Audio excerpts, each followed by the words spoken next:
Hello everyone, and in this video we are going to start our new chapter which is exploration. ये chapter 1 है आपकी class 9th का और इसको हम प्रॉपर हिंदी इंग्लिश लैंग्वेज में देखेंगे। मतलब हिंदी में इसको एक्सप्लेन करेंगे, इंग्लिश में इसकी रीडिंग भी करेंगे और प्रॉपर इसका एक्सप्लेनेशन बायलिंगुअल होगा, हिंदी इंग्लिश दोनों में। ठीक है, सब टाइटल भी मैं यहाँ पे लगा दूंगा ताकि आपको मैं जो भी बोलूँ वो पूरा यहाँ पे नीचे लिख के आ जाएगा। तो entering the world of secondary science, है ना। तो देखो यार, साइंस को भी ऐसे इसने क्लासिफाई कर दिया, ये क्लास के हिसाब से क्लासिफाई किया है। अब तक आप जो पढ़ रहे थे वो कैसा था, वो मतलब ऐसा होता है ना, मिड क्लास में मिडिल की क्लासेस बोली जाती है, class 6 to class 8। Class 9th से आपका सेकेंडरी बोला जाता है, 9th 10th 11th 12th, है ना, सेकेंडरी। 9 10th हो गया सेकेंडरी, या ऐसा भी कई जगह पे रहता है कि सेकेंडरी और 11 12th होता है सीनियर सेकेंडरी, है ना। ऐसे क्लासिफिकेशन किया जाता है। तो 1st to 5 की एजुकेशन आपकी प्राइमरी एजुकेशन हो गई, 6 to 8 की आपकी बोल सकते हो कि मिडिल एजुकेशन हो गई, मिडिल क्लास हो गया ऐसा। और 9 से 12th का बोल सकते हो सेकेंडरी या फिर सीनियर सेकेंडरी स्टार्ट हो गया, ऐसा बोल सकते हो। तो इसी के साथ स्टार्ट करते हैं ये चैप्टर को, जो कि है एक्सप्लोरेशन के बारे में, entering the world of science. ठीक है, तो इसमें क्या है, in the middle stage science invited you to be curious. Middle stage का मतलब है क्लास 6 टू क्लास 8 की बात कर रहे हैं, क्यूरोसिटी वाली बुक के बारे में बोल रहे हैं। तो इसमें क्या है कि science invited you to be curious and observe the world closely, to ask questions and to find out how things work. In our journey, we discovered that the science began with the wonder and grew through careful experiments. We conducted ideas across the world of the living and non-living. हमने ऐसा देखा कि जो science है वो living और non living things दोनों के बीच में एक कनेक्शन देती है। इसका हमने थोड़ा आइडिया लिया कि लिविंग क्या होता है, नॉन लिविंग क्या होता है, उनके बीच में क्या कनेक्शंस हैं। As you now enter the secondary stage, this journey continues. ऐसा नहीं है कि अब आप इतने बड़े हो गए हो कि आपको सब कुछ साइंस के बारे में पता चल गया है। अब यहाँ से आप एक न्यू स्टेज में एंटर कर रहे हो। ठीक है, ये जर्नी अभी भी कंटिन्यू रहेगी, but with N emphasis on the deep exploration. बस आप अब उसके पीछे के रीज़न भी समझोगे, ऐसा होता है तो ऐसा क्यों होता है, उसके पीछे का टेक्निकल एनालिसिस और डेप्थ में एनालिसिस समझोगे। ठीक है, science is not only about what we know but also about how we know it, how observation lead to measurements, how patterns are expressed using symbols and equations, and how models are built to represent complex systems, and how ideas are tested, often revised, and sometimes even discarded. कैसे कोई idea बार बार revise होता है, कैसे कोई idea कभी कभी हटा भी दिया जाता है, कैसे किसी आइडिया को हम टेस्ट करते हैं। मान लो आपके दिमाग में एक आइडिया आया, तो आप वो आइडिया क्या डायरेक्ट एग्जीक्यूट कर देते हो? आप तो ये भी सोचते हो ना कि उसके सराउंडिंग में उससे क्या इम्पैक्ट पड़ सकता है, या फिर अगर मैंने ऐसा किया तो उसके क्या कॉन्सिक्वेंसेज हो सकते हैं। ये सब आप सोचते हो, उसके बाद एक्शन लेते हो ना। तो साइंस में भी ऐसा ही है, उसके बारे में हम ये समझेंगे in our secondary stage text book of science exploration. इस बुक का नाम है exploration. We will look more closely, think more carefully, and find out how the scientific ideas help us make sense of nature, technology, and our place within them. आगे बढ़ते हैं दोस्तों। To reflect the approach of this textbook, the page numbers have been thoughtfully designed and are framed by magnifying glass and a compass. The magnifying glass symbolizes careful observations, noticing the patterns and paying attention to what might otherwise be missed. The compass reminds us exploration also need directions. ठीक है, ये जो book है उसके page number जब आप देखोगे तो उसमें देखोगे कि एक मैग्नीफाइंग ग्लास और एक कंपास का यूज़ किया है। मैग्नीफाइंग ग्लास इसलिए यूज़ किया है ताकि आप चीज़ों को डीप में समझो, डीप एक्सप्लोर करो।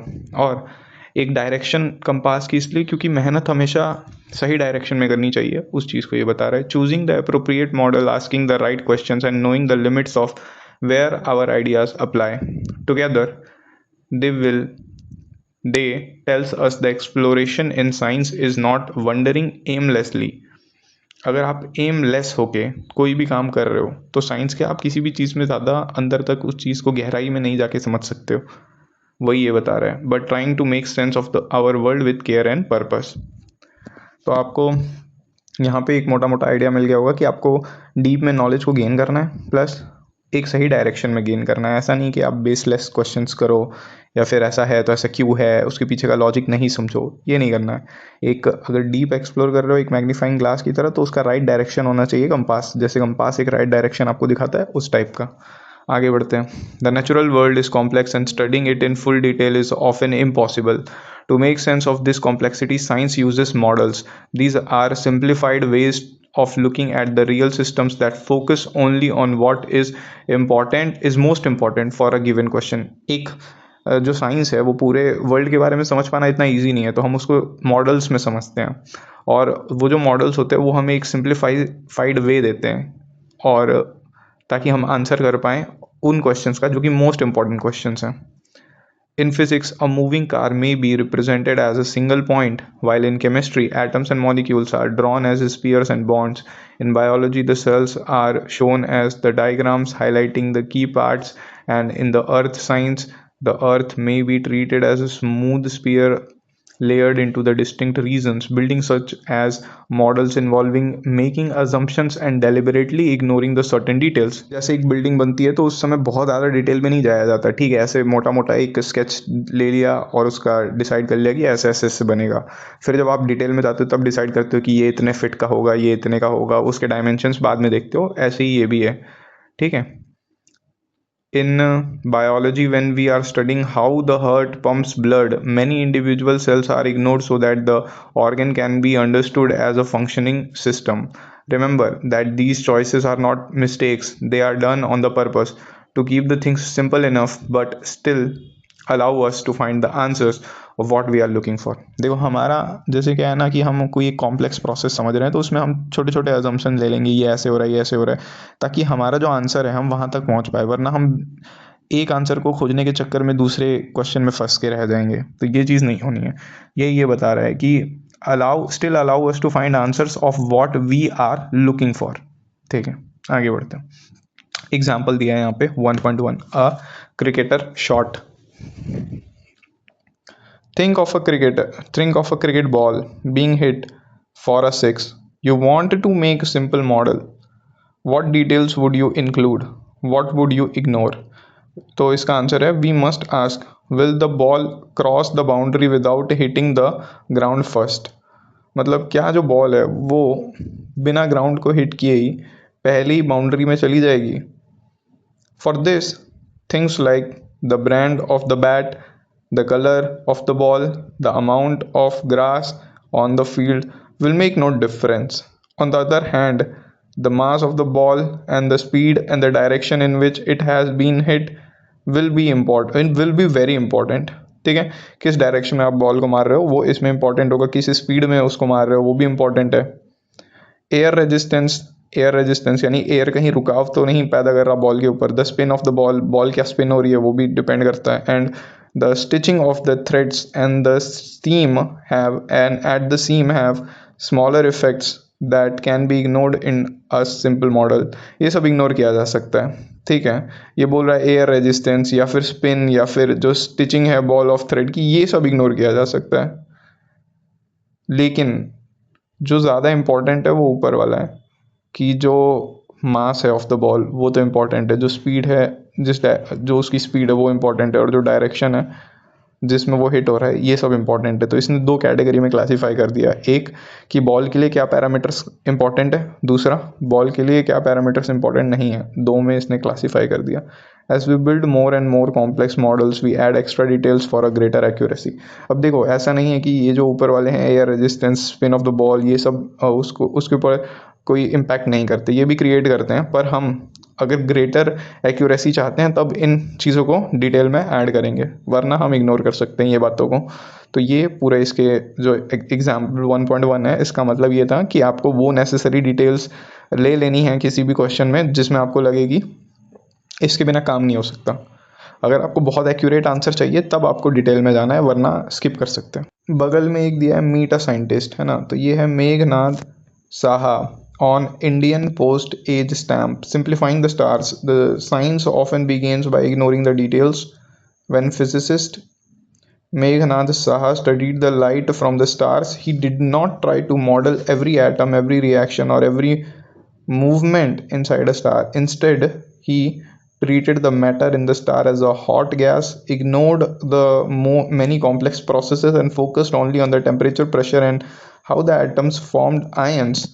This simplification allowed him to explain how the color of the star is deeply connected to their temperature. Meta scientist वाला ये जो बॉक्स था, इसको पूरा पढ़ने के बाद हमें ये कंक्लूजन निकल के आता है कि जो ये मेघनाद साहा जी थे, ये ऊपर ऊपर से पहले चीज़ों को समझे और उससे ही एक कंक्लूजन ड्रॉ कर लिए। इनको बहुत डेप्थ में नहीं जाना पड़ा कि उसकी क्या क्या एटम है, क्या मॉलिक्यूल है, एक स्टार के ऊपर कौन सी प्रोसेस होती है, उसके अंदर कौन सी केमिकल रिएक्शन होती है, इतना डिटेल में वो नहीं गए। उनने ऊपर ऊपर की 2-3 बातें समझी और उससे ये एक सिंप्लीफिकेशन, एक चीज़ एक्सप्लेन कर दी है वो, कि how the colour of the star is deeply connected to their temperature, कि अगर उसका टेम्परेचर ज़्यादा है तो कलर उसका कैसे वेरी करेगा, जो स्टार है उसका, और अगर उसका टेम्परेचर कम है तो उसका कलर कैसे वेरी करेगा। इस पूरी बात को इनने समझाया था। तो ये था आपका मीटा साइंटिस्ट वाला टेबल। आप बढ़ते हैं आगे। अब यहाँ पे समझते हैं, मतलब ये बॉक्स था, मीटा साइंटिस्ट वाला बॉक्स हमने कवर कर लिया। अब बढ़ते हैं आगे, देखते हैं activity 1.1। Let us model that suppose you ride a bicycle. मानिए आप साइकिल चला रहे हैं from school to your home. You want to model the time it takes to go to home from school. ठीक है, घर जाने के लिए स्कूल से कितना टाइम लग रहा है। ठीक है, what details would you keep. आप ऐसी कौन सी डिटेल्स रखेंगे, तो देखो क्या डिटेल्स रखेंगे, डिस्टेंस कितना है और आप कितने स्पीड में जाते हो, बस। तो उससे आपका टाइम आ जाएगा। स्पीड, वो फॉर्मूला लगा दोगे, speed is equal to distance upon time, से टाइम को उधर ले लोगे, स्पीड को नीचे भेज दोगे, तो डिस्टेंस अपॉन स्पीड। तो सिंपली कि क्या है कि time is equal to distance को डिवाइड कर दोगे आपके स्पीड से, तो आ जाएगा। ठीक है, लेकिन इसको पढ़ लेते हैं पूरा पैराग्राफ क्या बोलता है। What details you could ignore.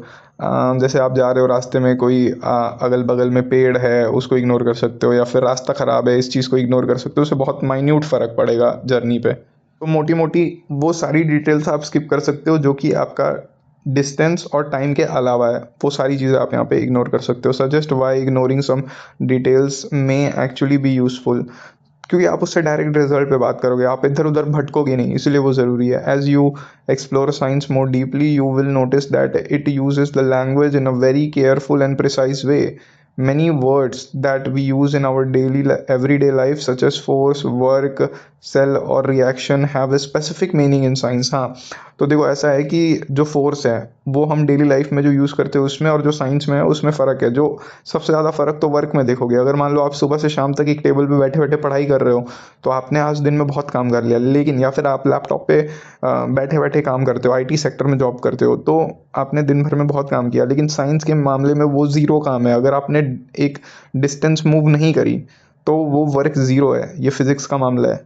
Quantities such as mass, velocity, force, and electric current are represented by symbols like m, small v, capital F से force represent होता है, and I से यहाँ पे electric current use होता है।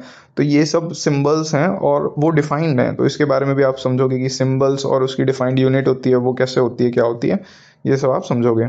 This can sometimes feel challenging. कभी कभी ऐसा लगेगा कि ये तो बहुत बड़ा चैलेंज है इतना सब समझना, but it is important to remember that the mathematics in science is not meant to be a hurdle, instead it is a language that help us think more clearly about the world. तो देखो, जो mathematics आपके science में involve है, जैसे कोई numerical आ गया तो आप लोग सोचते हो यार थियरी में मज़ा आ रहा था, न्यूमेरिकल आ गया यार ये तो नहीं हो पाएगा। तो ऐसा नहीं है। अगर आपको थियरी अच्छे से समझ आ गई तो आपको न्यूमेरिकल भी अच्छे से समझ आ जाएगा, क्योंकि वो उसी लॉजिक पे बेस्ड है। ठीक है, an equation is not just a calculation tool, it is a compact statement about how the certain things are related. For example, describing the motion using the quantities such as distance, time and velocity allows us to answer the questions about where an object will be at later moment. In the same way, the mathematical expressions are used to describe the rates of chemical reactions। ठीक है, mathematical expressions को use किया जाता है chemical reactions के rates को describe करने के लिए। केमिकल काइनेटिक्स में ये आप पढ़ोगे फ्यूचर में 11th क्लास में। ठीक है, patterns of the population growth और the changes in energy within a system. Energy में ये सब थर्मोडाइनमिक्स में पढ़ोगे क्लास 11th में।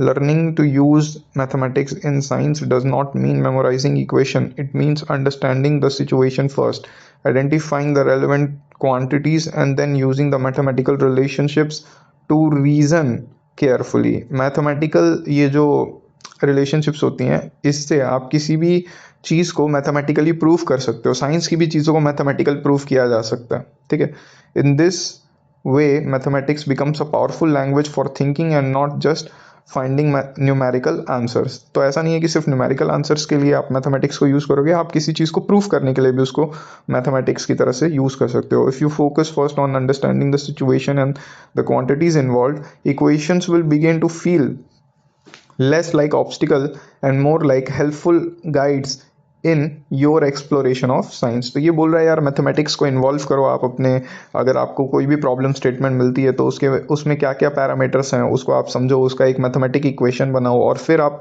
देखोगे कि आपको मैथमेटिक्स कोई हर्डल की तरह नहीं लगेगा कि ये ऑब्स्टिकल है, वो आपको एज अ हेल्पफुल टूल लगेगा जो कि आपके साइंस को एक्सप्लोरेशन करने में हेल्प करेगा और ईजी बनाएगा आपकी जर्नी को। अब यहाँ पे एक बक्सा बनाया हुआ है, थ्रेड ऑफ क्यूरोसिटी, ठीक है। Why is the speed of light denoted by C? Speed of light को हम सी से क्यों डिनोट करते हैं? तो उसके पीछे का यहाँ पे रीज़न है कि scientific symbols often come from the history and are based on international agreements. जो भी आप साइंस में सिंबल देख रहे हो उसके पीछे इंटरनेशनल एग्रीमेंट्स हुए रहते हैं और यूनिवर्सली उसको एक्सेप्ट किया जाता है कि इसका ये सिंबल रखा जाएगा, not necessarily abbreviation for convenience. ऐसा नहीं है कि कन्वीनियंस लगा कि यार सी रख लो इसका नाम तो ऐसे रख दिया, उसके पीछे बहुत ज़्यादा लोग बैठ के चिंतन मंथन करते हैं फिर ऐसा डिसाइड होता है। For example the speed of light is usually denoted with the symbol C. It comes from a Latin word. Latin जो है वो एक्चुअली जैसे हमारे यहाँ पे संस्कृत होती है वैसे उनके वहाँ पे लैटिन होती है, जैसे इंग्लिश की एंशंट लैंग्वेज बोल सकते हो। वर्ड सैलरीटास, ठीक है, सैलरीटास से ही आता है, मीनिंग स्पीड, और इसका मतलब होता था स्पीड, तो वहां से सी वर्ड को ले लिया गया। Today the speed of the light is one of the physical constants defined to be exactly 299792458 metre per second. तो ये होती है स्पीड ऑफ लाइट, इसकी क्वांटिटी को रट सकते हो। स्पीड ऑफ लाइट का अगर आपको ये जो वैल्यू है बड़ा लगे तो आप इसको अप्रॉक्सीमेट करके याद कर सकते हो, 3 × 10⁸ मीटर पर सेकेंड। सिंपल, ठीक है, अप्रॉक्सीमेट सेम ही आंसर आएगा, अप्रॉक्स में 3 × 10⁸ करके याद कर लो, ठीक है, सिंपल है। आगे बढ़ते हैं। पर हाँ, इसको आगे बढ़ने से पहले मैं बोल दूँ, अगर आपने अब तक चैनल पे सब्सक्राइब नहीं किया है तो सब्सक्राइब कर लीजिए और इस वीडियो को लाइक कर दीजिए और कुछ कमेंट कर सकते हैं कि आपको आगे ऐसी कौन सी वीडियोस और देखनी है या किसी चैप्टर पे आपको फरमाइश हो कि इस चैप्टर पे बनाओ, तो वो मैं कर दूंगा, ठीक है। नेक्स्ट है aeroplane fuel miscalculation. In a well known incident a passenger aircraft rain out of, मतलब क्या हुआ ना कि एयरक्राफ्ट का जो फ्यूल है वो ख़त्म हो गया in mid flight due to a mix up in units, क्योंकि उनने यूनिट्स में कुछ गड़बड़ कर दी। द फ्लाइट नीडेड 2 to 300 यानी 22,300 kg fuel in total, but the ground crew miscalculated the fuel required since they used the density of the fuel in pounds, क्योंकि इनने जो इसकी डेंसिटी है वो पाउंड्स में यूज़ करी पर litre rather then in kilogram पर लीटर। तो देखो यहाँ पे इनने पाउंड्स में कैलकुलेशन कर दी पर उनको चाहिए था किलोग्राम पर लीटर में कैलकुलेशन करें, तो ये हो गई गड़बड़। The aircraft was about 15,000 litres short of fuel and luckily could glide to an emergency landing which damaged the aircraft through there were no casualties. The pounds and kilograms are very different. Using the standard units everywhere avoids the convergence and errors. तो इसलिए हमें standard units की ज़रूरत है। ये तो बस इसने आपको एज अ केस लेके समझाया है कि अगर फ्यूल ख़त्म हो गया तो उस ये हो सकता है, ये दिक्कत आ सकती है अगर यूनिट्स ठीक से ना लो। शॉर्ट में मैं आपको एक चीज़ बता दूँ, देखो जब आप वेट करते हो तो उसकी स्टैंडर्ड यूनिट सेट करी गई है केजी, ठीक है। जब आप डिस्टेंस कैलकुलेट कर रहे हो तो उसकी किलोमीटर या मीटर में, और जब आप टाइम देख रहे हो तो उसको सेकेंड्स में रखा गया है, सेकेंड्स हो गया। और जब 1 घंटे या फिर एक पूरे दिन की बात हो 24 आवर्स, या फिर 1 घंटे की बात हो तो 60 मिनट्स या फिर 1 आवर बोल सकते हैं। तो ऐसे ऐसे चीज़ों को रखा गया है और इसके बारे में आप और समझोगे। एसआई यूनिट्स के बारे में जब पढ़ोगे क्लास 9th में, ये होता है इंटरनेशनल सिस्टम ऑफ यूनिट्स करके होता है एसआई यूनिट्स, और हर एक क्वांटिटी की एक यूनिट होती है स्पेसिफिक, उसको स्टैंडर्ड यूनिट बोला गया है। वो आप क्लास 9th में उसके बारे में और समझोगे। अभी बढ़ते हैं आगे, थ्रेड ऑफ क्यूरोसिटी देखते हैं ये क्या होता है। Why is a kilogram used everywhere? When we buy rice or vegetables, we expect a kilogram to mean the same amount everywhere. Imagine the confusion if we use the different weights everywhere. Thankfully, the measurements are based on the agreed international standards, not the local objects or opinions. ऐसा नहीं होता है कि अगर आप 1 kg कोई सामान लो तो उसकी जगह पे वो अपने हिसाब से 1 kg दे दे। 1 kg जो आपके लिए है वो सामने वाले के लिए भी उतना ही है, क्योंकि हमने इंटरनेशनल स्टैंडर्ड बना रखा है कि 1 kg का मतलब ये सर्टेन क्वांटिटी होती है। ठीक है। Standard units allow the scientific results to be compared and ensure the fairness in the daily life and trade. तो जो स्टैंडर्ड यूनिट्स हैं वो अलाउ करती है साइंटिफिक रिजल्ट्स को कंपेयर करने में भी। एक एक आदमी ने 1 kg का कुछ बताया तो दूसरे आदमी ने उसी को 1 kg का ही बताया, ऐसे करके इंश्योर करती है फेयरनेस। ऐसा नहीं है कि आप 1 kg बोलो और सामने वाला आपको 750 ग्राम दे दे, आप बोलो कि यार मेरे से पैसे 1 kg के लिए थे और मुझे मटेरियल 750 ग्राम दिया। ऐसा नहीं होता डेली लाइफ में या फिर ट्रेड में, क्योंकि 1 kg को एक सर्टेन अमाउंट हमने डिसाइड कर दिया, 1 kg में इतना बैगन आएगा, इतना आलू आएगा, ऐसे करके डिसाइड हो गया। ठीक है, कि ये 1 kg बोला जाएगा, एक वेट है ना, उसको हमने स्टैंडर्ड मान लिया।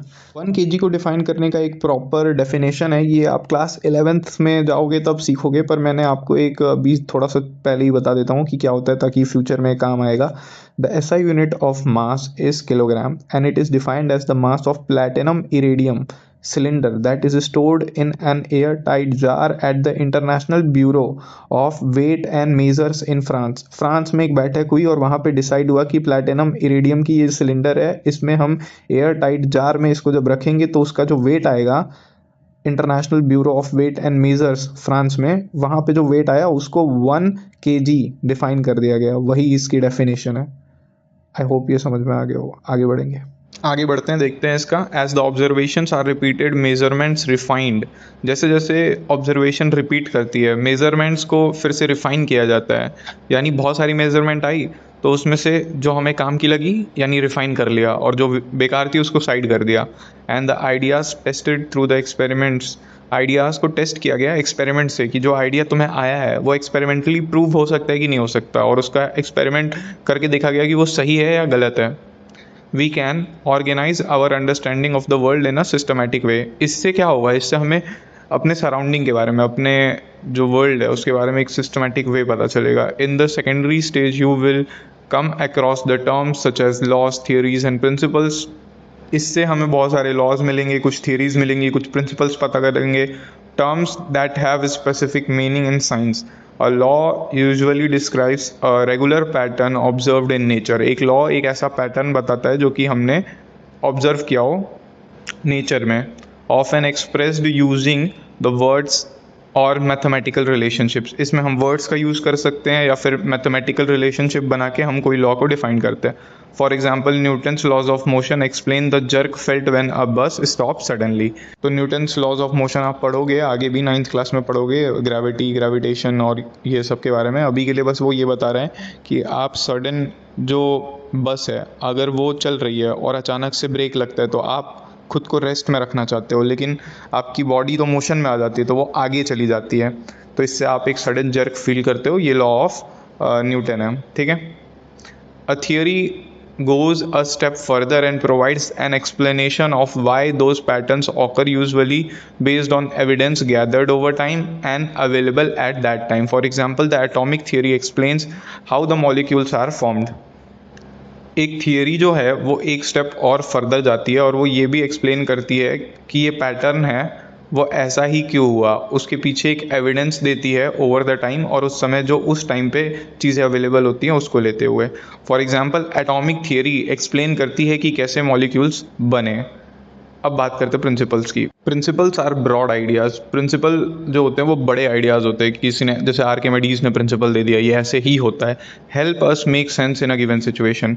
वो एक पते की बात करते हैं कि यार हाँ इसकी बात में दम तो है। जैसे कि मान लो आर्किमिडीज़ का जो प्रिंसिपल तो है वो यूनिवर्सली एक्सेप्टेड है। जैसे बायोनेंट फोर्स, आप कितना, किसी ऑब्जेक्ट को आपने अगर पानी में डाला तो उसके ऊपर बायोनेंट फोर्स कितना लगेगा वो बराबर होगा weight of the fluid displaces के। तो ये यूनिवर्सली एक्सेप्टेड है, तो ये एक प्रिंसिपल हो गया। अब इसने एक एग्जांपल दिया, for example the principle of conservation of energy. Conservation of energy मतलब energy can neither be created not destroyed, being applied when climbing up the stairs. ये अप्लाई होती है when we are climbing up the stairs, या फिर कोई ball को नीचे फेंक देते तो उसकी काइनेटिक पोटेंशियल एनर्जी का सम हमेशा कांस्टेंट रहता है ऊपर से लेकर नीचे तक। तो ये पूरा आपका ये रहता है, क्या बोलते हैं, principal of conservation of energy हो गया। आगे बढ़ते हैं। और ये एक प्रिंसिपल है जो कि यूनिवर्सली एक्सेप्टेड है, हर जगह के लिए एप्लीकेबल है। सो Do remember that in science, a theory does not mean a guess or an untested idea. Science में ऐसा नहीं है कि आपने थियरी दे दी तो आपने गेस वर्क से दे दिया या फिर आपने कोई टेस्ट किए बिना ही दे दिया, बिना डाटा कलेक्ट किए। ऐसा नहीं होता। It is an explanation based on careful testing and critical examination. उसकी प्रॉपर टेस्टिंग होती है, उसको प्रॉपर एग्जामिन किया जाता है। These ideas are always open to improvement. और ऐसा नहीं है कि साइंस में कोई चीज़ फिक्स है, कल को न्यू डिस्कवरी होगी तो पुरानी चीज़ें फॉल्स निकल सकती हैं। ऐसा बहुत होता है। केमिस्ट्री जब पढ़ोगे तो पता लगेगा लोगों ने पहले कुछ और गेस किया, बाद में कोई नया मॉडल आ गया, उसके बाद कोई नया मॉडल आ गया, फिर पता चला सब गलत है। ऐसा बहुत होता है केमिस्ट्री में, तो वो समझोगे आप जैसे जैसे पढ़ोगे।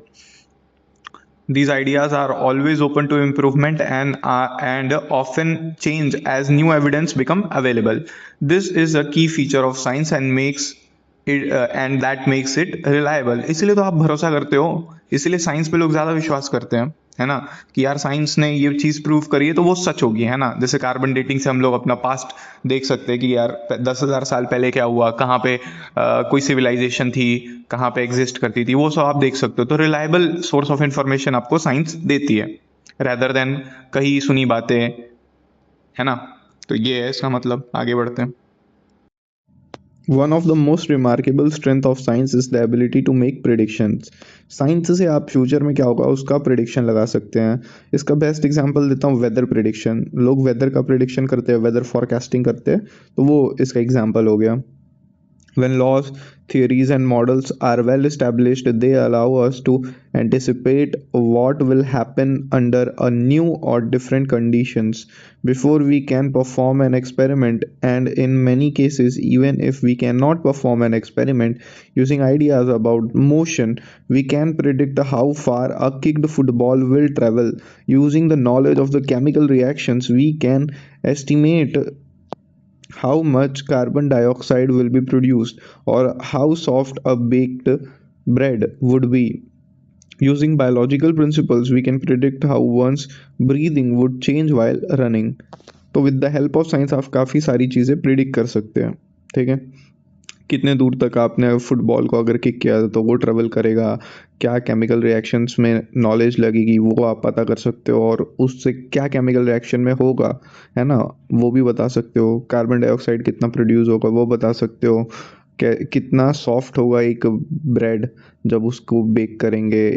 यूजिंग बायोलॉजिकल प्रिंसिपल्स आप ये भी पता कर सकते हो। एंड ब्रीदिंग रेट में क्या चेंज होगा जब एक आदमी भाग के आ रहा है, वो भी आप साइंस में पता कर सकते हो। Remember that these predictions are not guesses. ऐसा नहीं है कि आप रैंडम गेस कर रहे हो, दे आर रीजनड। उसके पीछे एक रीजनिंग होती है, एक्सपेक्टेशंस बेस्ड ऑन एविडेंस, और वो रीजनिंग कुछ एविडेंस के ऊपर बेस्ड होती है। एंड केयरफुल थिंकिंग, आप इसके पीछे केयरफुल थिंकिंग करते हो और वो एक्सपेक्टेशंस के पीछे रीजनिंग लगाते हो कि ये रीज़न हो सकता है इसके पीछे। तो रैंडम गेस नहीं है, प्रॉपर एक रीजनिंग के ऊपर रहता है। When the predictions match observation, confidence in the underlying science grows. But even more important, when they do not, scientists री एग्जामिन। अगर सही नहीं रहा, जो आपने रिजल्ट निकाला वो सही नहीं आया, तो आप री एग्जामिन करते हो। जो साइंटिस्ट होते हैं री एग्जामिन करते हैं उनके असम्पशंस को, मॉडल्स को, मेजरमेंट्स को। And in this way the prediction is a powerful tool that drives further exploration and the deeper understanding of the world. तो अब तक हमने ये समझ लिया कि थियरी क्या है, लॉ क्या है और प्रेडिक्शन क्या है। अब बढ़ते हैं आगे, थ्रेड्स ऑफ क्यूरोसिटी। अब इसमें देखते हैं, checking the viral claims on the social media, is eating food harmful during an Eclipse. अब इसमें ना दो रीज़न होते हैं। बहुत जगह पे क्या है कि लोगों की ऐसी मान्यता है कि जब सोलर इक्लिप्स आया करे तो आप खाना नहीं खा सकते। ऐसा होता है ना। A commonly circulated claim is that the food should not be eaten during an eclipse because it becomes harmful. This proof comes from asking a simple scientific question. लोग ऐसा बोलते हैं कि इक्लिप्स के टाइम पे खाना नहीं खाना चाहिए क्योंकि खाना पॉइजनस हो जाता है या फिर हार्मफुल हो जाता है।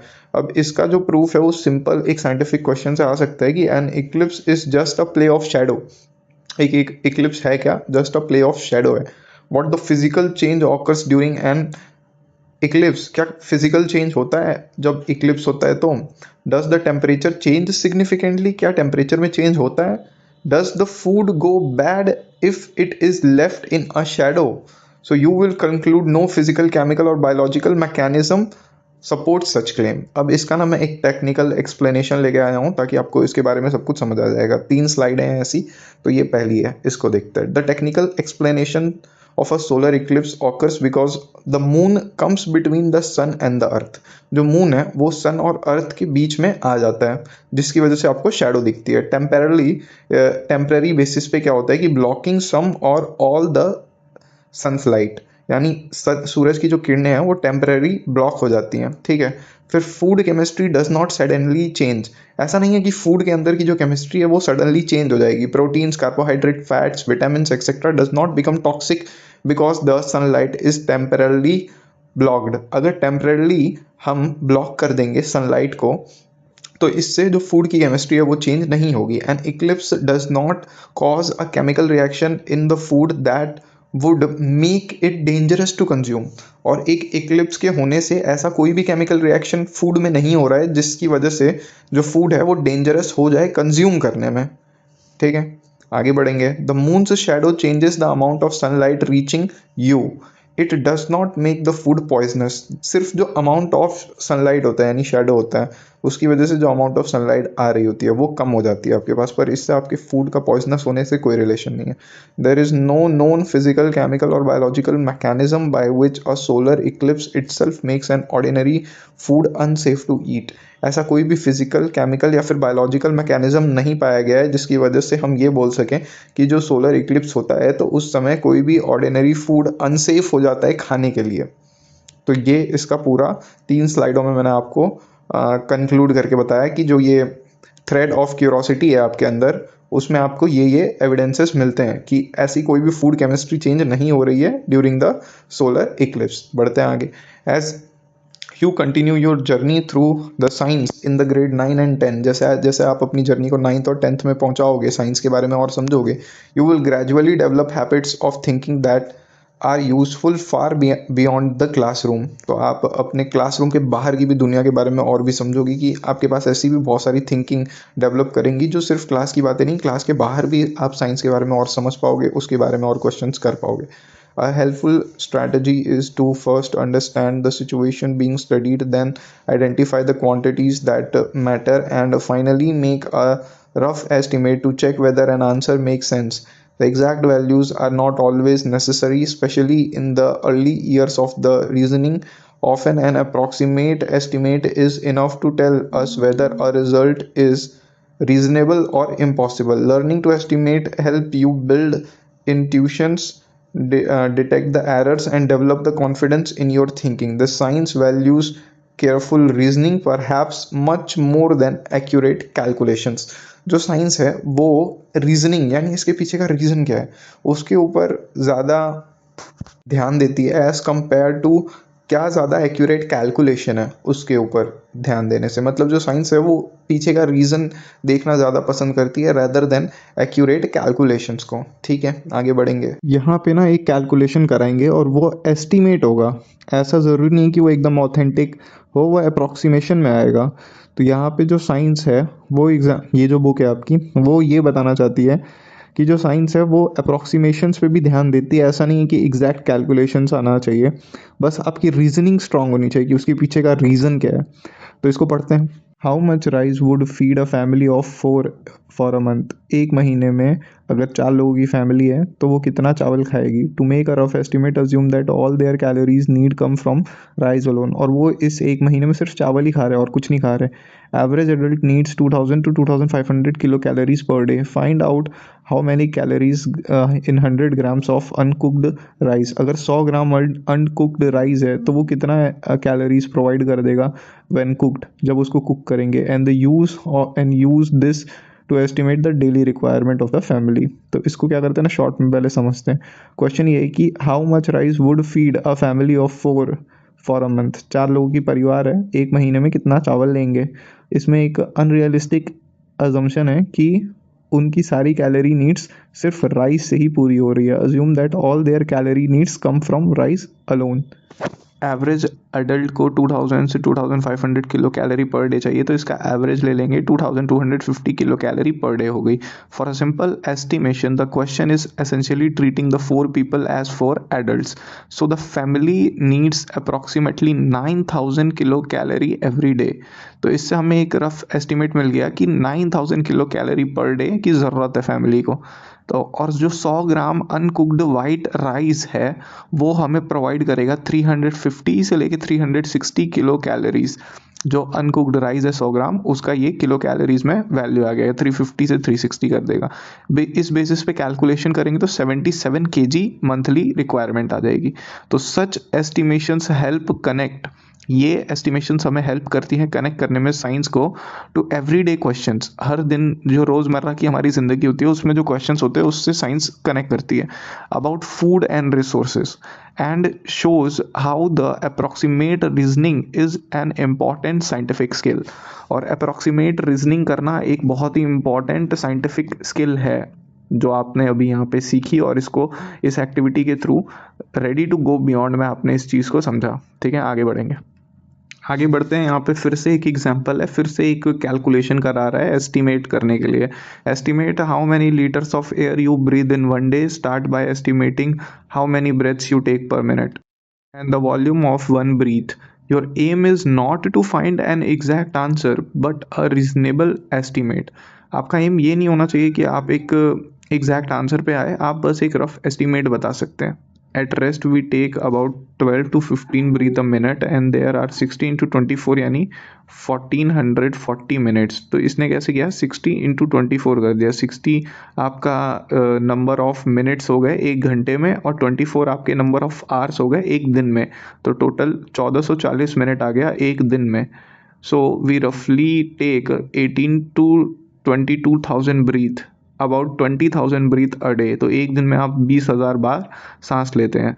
We also need to find the volume of the air in one breath. So one way to estimate this is to think that it takes about 4 to 5 breaths आपको लग रहे हैं to fill a typical rubber party ball, which when inflated has a volume of about 2 liters. अगर आप 4 से 5 बार फूक भरते हो रबड़ बॉल में, जो कि पार्टी बैलून होता है ना, रबड़ पार्टी बैलून में है ना, तो उसमें आपको 2 लीटर ऑफ वॉल्यूम लग जाता है. So one breath is perhaps 0.5 liters. Hence we breathe in about 10,000 liters of air a day. ये पूरा इसने approximate calculations किए हैं. Now it is hard to see if this estimate is reasonable or not. But if we go back to our balloon example, one could blow up a balloon in about 20 seconds. So maybe we could fill the 3 balloons in a minute. तो multiply कर देंगे 3 balloon को into 2 litre, क्योंकि वो उसका volume हो गया, into कितने टाइम के लिए, 1440 मिनट्स यानी एक दिन के लिए 3 balloon 2 litre total volume occupy कर रहे हैं, और 1440 मिनट्स यानी एक दिन. ठीक है, तो ये आपको 8640 लीटर आंसर दे रहा है, 8640 लीटर्स, जो कि एस्टिमेट है, एक रफ एस्टिमेट है. रफली हमने 10,000 लीटर्स का कैलकुलेशन किया था इस बेसिस पे. ठीक है, naturally we would get extremely tired very quickly after blowing balloons non stop, unlike normal restful breathing. अगर आप सच में ऐसे बैलून्स को फुलाने लगेंगे तो बहुत जल्दी थक जाएंगे, और नेचुरली ये इतना पॉसिबल भी नहीं है इतना जल्दी ऐसे कर पाना. ठीक है, we would get extremely tired, extremely आप थक जाएंगे वेरी क्विकली, बहुत जल्द, after blowing the balloons non stop, अगर आप बैलून्स को नॉन स्टॉप ब्लो करेंगे, unlike the normal restful breathing. तो यहाँ पे हमने समझा कि this example is teaching estimation यानी approximate calculation. The goal is not to get the exact amount of the air you breathe but to get a reasonable number using a simple assumption. ठीक है, तो ये पूरा I hope आपको clear हो गया ये एग्जाम्पल. बढ़ेंगे आगे. आगे बोलता है डिस्क्राइब अ सिचुएशन. एक ऐसी सिचुएशन बतानी है जहाँ पे approximate answer good enough and one where you need a very exact value. तो देखो, अगर आप मार्केट में गए और आपने ना ये बोला कि मेरे को 10 पेन चाहिए, तो आपको 10 के 10 पेन ही चाहिए, तो वहाँ पे एग्जैक्ट वैल्यू की ज़रूरत है कि मान लो आपको 10 पेन चाहिए तो 10 के 10 पेन ही चाहिए ना। और एक ऐसी सिचुएशन जिसमें अप्रॉक्सीमेट आंसर चलेगा, वो आप ये बोल सकते हो कि आपने 200 पन्नों की एक ये खरीदी, नंबर ऑफ पेजेस की आपने कॉपी खरीदी। अब मान लो उसमें 202 पेजेस निकल आए, लेकिन राउंड ऑफ करोगे तो 200 है, तो सही है। और अगर मान लो थोड़े कम भी आ गए, 196 पेजेस उस बुक के पीछे या कॉपी के पीछे लिखा था कि 200 पन्नों की ये कॉपी है, और उसमें एक दो पन्ने कम निकल गए, तब भी आपका आंसर तो नहीं बदलेगा। Approximately your answer is good enough. और अगर आप ऐसा बोलोगे कि मेरे को 10 पेन चाहिए, तो उसमें आप 10 पेन के पैसे दे रहे हो और 9 पेन ले रहे हो, तो वो तो गड़बड़ हो जाएगा। तो ये एक इसका एग्जांपल हो गया, जिसमें हमने एक ऐसा सिचुएशन देखा जहाँ पे हमने एक अप्रॉक्सीमेट आंसर को गुड इनफ बोला, जैसे कि number of pages in a copy. और जब हम मार्केट में जाते हैं बाय करने के लिए, और एक ऐसा आंसर देखा जिसमें हमें वेरी एग्जैक्ट वैल्यू की ज़रूरत थी, कॉपी और पेन का सिंपल एग्जांपल लेके हमने इसको समझ लिया। आगे बढ़ेंगे। After the grade 10th if you decide to study science, जो कि मोस्ट प्रोबेबली आपको करना चाहिए, क्योंकि साइंस आजकल, खैर इसके बारे में ज़्यादा नहीं बोलूँगा, पर हाँ जो लोग साइंस लेंगे उसके बारे में आगे बता रहा है। अगर आपने ऐसे डिसाइड किया कि आप स्टडी करेंगे साइंस को, it will be divided into the branches like physics, chemistry, biology and earth science, and even in the grade 9th and grade 10th the chapters you will find focus on the same some of these areas। आप जो 9th और 10th में chapters भी देखेंगे वो भी physics, chemistry, biology, earth science इस पे डिवाइडेड है। वैसे हमारे यहाँ पे ज़्यादातर अर्थ साइंसेस को इंक्लूड कर लिया जाता है इन्हीं सब में, तो आप फिजिक्स, केमिस्ट्री और बायोलॉजी ही ज़्यादा पढ़ने वाले हो, ठीक है। अर्थ साइंसेस से अलग कोई आपको ब्रांच नहीं मिलेगी, वो ऐसे बेसिकली इंक्लूड हो जाता है, या तो बायो में इंक्लूड हो जाता है, नहीं तो हाँ ज़्यादातर तो बायो में ही अर्थ साइंस को इंक्लूड कर देते हैं। However do you remember that the natural world does not have any such boundaries. आप ऐसी नेचुरल वर्ल्ड में ऐसी कोई बाउंड्री है नहीं कि ये फिजिक्स है, ये केमिस्ट्री है, ये मैथ्स है, ऐसे डिवाइड नहीं होती। This divisions are made by us only to help organise knowledge, and they are not independent of each other. ऐसा नहीं है कि सब इंडिपेंडेंट है, केमिस्ट्री में भी फिजिक्स आ जाएगी, फिजिक्स में भी केमिस्ट्री आ जाएगी, बायो भी आ जाएगी, हर जगह सब कुछ डिपेंडेंट है एक दूसरे पे, इंटरकनेक्टेड है। Most of the real world problems today, such as understanding climate change, developing medicines, or designing the sustainable technologies, require ideas from the several disciplines together। इसका एक एग्जांपल देता हूँ, विंडमिल है, ठीक है, उसका डिज़ाइन करना है, तो उसमें ना आपको उसके सेल्स का भी देखना है, तो केमिस्ट्री भी इन्वॉल्व हो गई, सेल की केमिस्ट्री क्या लग रही है, कैसे लग रही है, उसका फिजिक्स भी देखना है कि किस एंगल पे कैसे सेट होना चाहिए। फिर अर्थ के ऊपर वो रहेगा, सस्टेनेबल है, सस्टेनेबल नहीं है, अर्थ साइंस भी उसके अंदर आ गई, तो सब कुछ इन्वॉल्व हो गया, ठीक है। From the several disciplines together आपको आइडियाज इन्वॉल्व करने पड़ेंगे। Science also connects naturally with the mathematics, technology, arts and the social sciences. To make the sense of the world fully, we need to connect the multiple ways of knowing and expressing ideas, each enriching the other. आपको multiple जो knowledge है आपका, वो multiple ways से उसको connect करना पड़ेगा, ताकि आप एक अच्छे आइडिया एक्सप्रेस कर सको। मतलब एक अच्छा आइडिया अगर आपको एक्सप्रेस करना है, तो उसमें ऐसा है कि मान लो आपके दिमाग में एक आइडिया है, अब उसको आप 3 एंगल से सोचो, उसको मैथमेटिकली भी सोचो, उसको फिजिकली भी सोचो, और उसके जो इम्पैक्ट होंगे, सस्टेनेबल है नहीं है, ये सब भी सोचो। तो ऐसे करके आपको सोचना है। To make the sense of the world fully, we need to connect multiple ways of knowing and expressing ideas, each enriching the other, ठीक है। अब यहाँ पे बोलता है, choose a real life object, may be a pressure cooker और a mobile phone और a problem, ठीक है, may be a traffic jam near your school, ठीक है। कोई भी आपने एक रियल लाइफ का ऑब्जेक्ट चुनना है और एक प्रॉब्लम, या फिर एक प्रॉब्लम चुनना है। Make a sketch listing what kind of ideas from physics, chemistry, biology, earth science और मैथमेटिक्स आर इन्वॉल्व। इस प्रॉब्लम में या फिर किसी रियल लाइफ ऑब्जेक्ट में क्या फिजिक्स, केमिस्ट्री, बायोलॉजी या अर्थ साइंस उसमें इन्वॉल्व है, या मैथमेटिक्स उसमें इन्वॉल्व है, and show how at least 2 branches of the science connect with your example. और इसमें ये भी शो करो कि कैसे 2 ब्रांचेस ऑफ साइंस या उससे ज़्यादा, एट लीस्ट बोला यानी कम से कम 2 ब्रांच ऑफ साइंस तो इन्वॉल्व है ही, और कनेक्ट करो इसको अपने एग्जाम्पल से। तो मैं ये सोच लेता हूँ कि एक रियल लाइफ ऑब्जेक्ट कोई उठा लो, जैसे कि इसने बोला है प्रेशर कुकर या मोबाइल फ़ोन, तो हम लोग लैपटॉप उठा लेते हैं, ठीक है, लैपटॉप।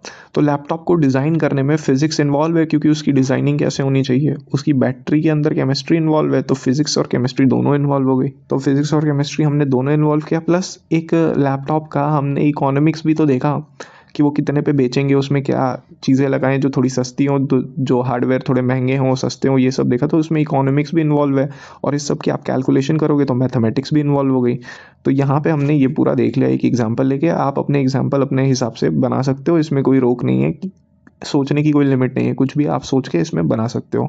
बस दो ब्रांचेस से ज़्यादा चीज़ें, या दो एटलीस्ट दो ब्रांच इन्वॉल्व होने चाहिए, फिजिक्स केमिस्ट्री मैथ्स बायो कुछ भी इसमें इन्वॉल्व कर सकते हो। आगे बढ़ते हैं। How does a mask really work? एक मास्क कैसे काम करता है? Collection of the surgical mask. ये मास्क कैसे आपको आइसोलेट करता है और कैसे आपका कट ऑफ करता है जो बाहर की दुनिया है उससे, तो उसके बारे में समझते हैं।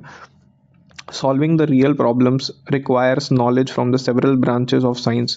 अगर आपके पास बहुत सारे ब्रांचेस ऑफ साइंस की नॉलेज है तो आप बहुत सारे प्रॉब्लम्स को सॉल्व कर सकते हो।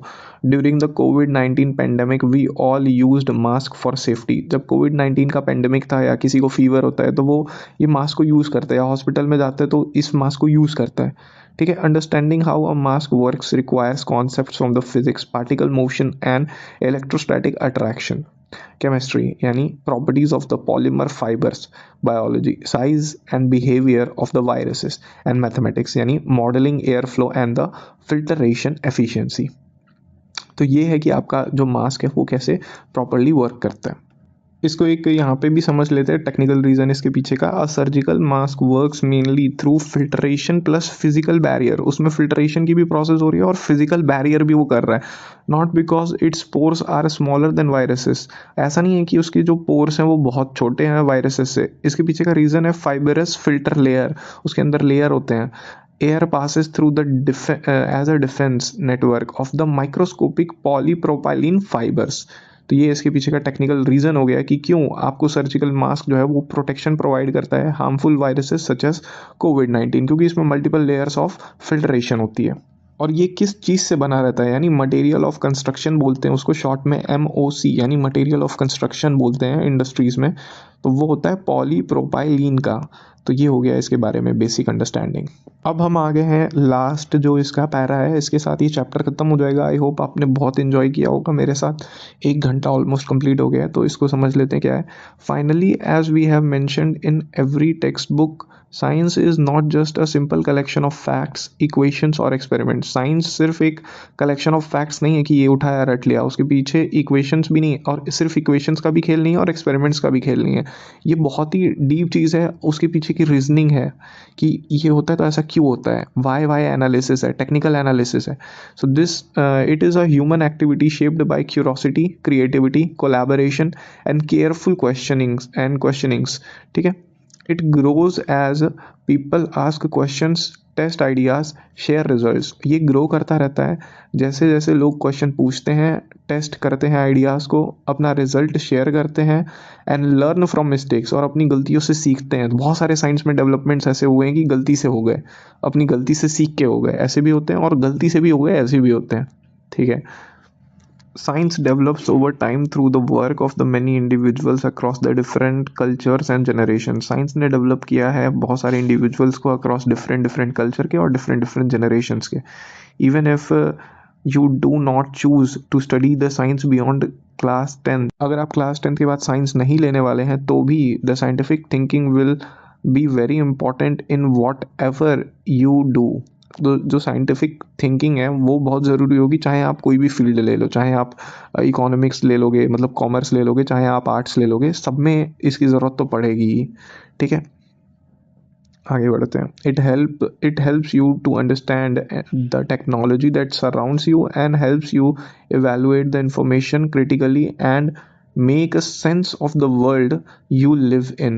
As you begin this stage of exploration, the science invites you not only to learn about the world but also to learn how we are trying to understand. Science सिर्फ ये नहीं बताता कि आप दुनिया के बारे में समझो, ये बताता है कि उसके पीछे का रीज़न क्या है, उसको अंडरस्टैंड करो, है ना। सिर्फ रटो नहीं, लर्न मत करो कि क्या हो रहा है, कैसे हो रहा है, उसके पीछे को समझो कि कैसे हो रहा है, अंडरस्टैंड करो उसको, ठीक है। Embark on your journey of discovery looking carefully through the magnifying glass of evidence and guided by the compass of curiosity, happy exploring. इसी के साथ ये चैप्टर होता है खत्म। Thanks for watching this video. और भी चैप्टर्स आने वाले हैं। Don't forget to like the video and subscribe my channel for more.